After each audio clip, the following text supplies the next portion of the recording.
Hey everyone, welcome to another video, and in this video we are going to talk about the whole admissions timeline. So I'm sure a lot of people are confused, like when to do what process to follow, and this is my description on what process you need to follow when you are basically applying for US admissions.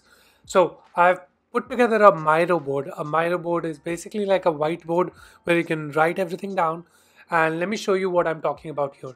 So what you see here is these five sections. These five sections are divided into inception of the idea, application procedure, post admissions, visa and financing, and pre-arrival.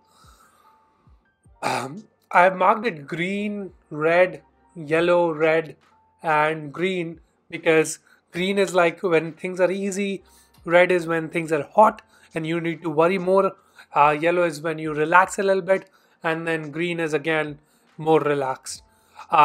So let's do inception. So you're thinking about your masters that this you're deciding I need to do masters or I need to do an MBA. You're just worrying about it.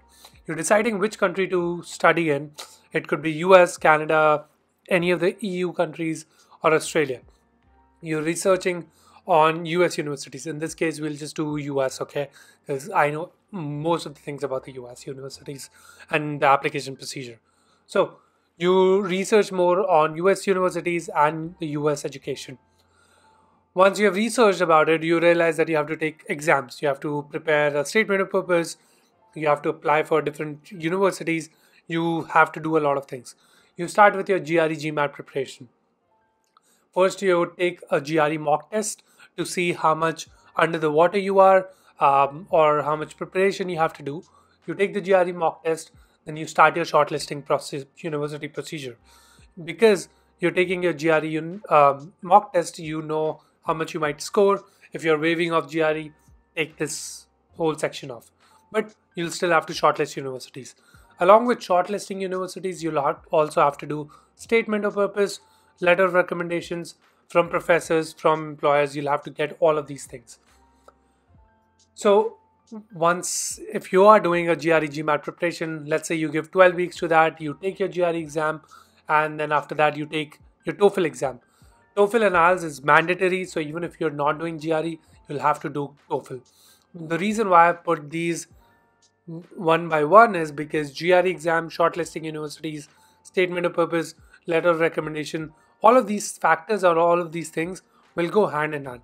While you're preparing your statement of purpose and while you're getting your letter of recommendation from your professors, from your employers, you also have to do shortlisting process. That takes 4 to 6 weeks. Letter of recommendation maybe take 4 weeks. Once you send scores, to the universities you're planning to apply for, now you have decided that you have to apply for 6 to 8 universities. So you shortlist universities, you apply for those universities. That's university application procedure. After applying to the US universities, it takes 2 to 20 weeks to get back a response. Sometimes, if they're doing rolling admissions, you'll get a response really quickly. Sometimes, if they're not, then you'll get a response like, let's say, in 3 months or 4 months. Depends on when you have applied for the US university. So 2 to 20 weeks, then happens admission. Once you have decided, or once you have gotten the admissions, now it's deciding between the admits, which university you want to go for. You know, while you're deciding, you do a return on investment calculation. You talk to a lot of seniors. You look at the previous employment data, and you talk among your network. Which university is better to choose. Then you do a final decision that, hey, this university I want to go for. Once you do the final decision, you fill up your DS 160, and also you do a couple of things. You fill up your DS 160, you apply for a loan or funding that I know that I'm going to spend 20, 30, 50 lakh rupees. So I need to get that loan funding. If you're paying for yourself, then that's easy. You just need to get your bank account sorted. You need your bank statement and all of those documents. I'm just talking too fast today. Anyways, once you do that, you also start joining WhatsApp groups. You start talking to seniors about TA, GRA, part-time positions, because you'll still have to pay for your living expenses. So you start talking to your seniors about it. Hey everyone, sorry, just wanted to pause that video and let you know that I did miss accommodation in this. So you start looking for your accommodation as soon as you have finalized that I want to go at the university. Once you do that, you start looking for your accommodation, start looking for your roommates. I think it's going to line up with your starting DS160, starting talking to seniors about GRE and connecting with other people on WhatsApp. So yeah, just wanted to let you know. Let's continue with the video. 1 to 5 weeks for applying for loan and then getting your funding. I'm going to leave a couple of videos on loans and fundings in the description below. Go check those videos out. They have immense value in them. Once you apply for your I-20 after your loan and funding documents are ready, then you complete your DS160. And the reason why I put like fill up DS160 here and complete DS160 here, because you can start your visa process or you can start filling up your DS160 way before even getting your I-20. Once you apply for your I-20, it takes a few weeks to get your I-20 in hand. Once you get your I-20 in hand, then you complete your DS160 and you get your visa appointment date.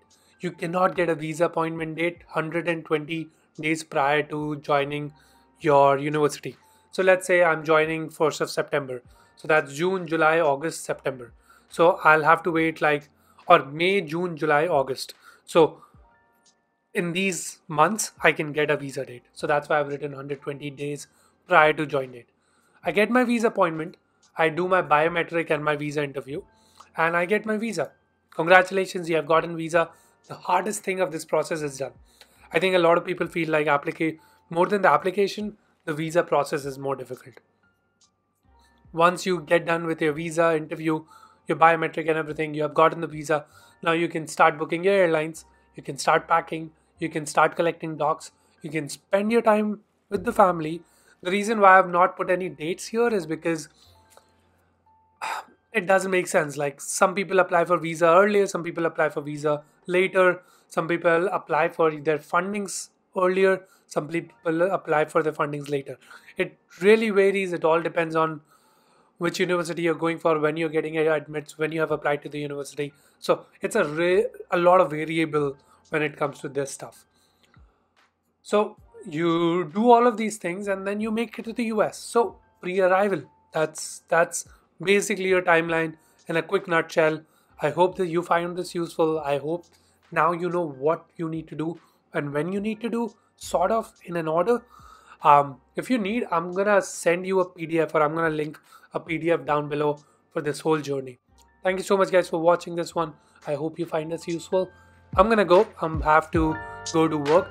But thank you so much guys for watching, and until then I'll see you in the next one. Take care everyone. Bye bye.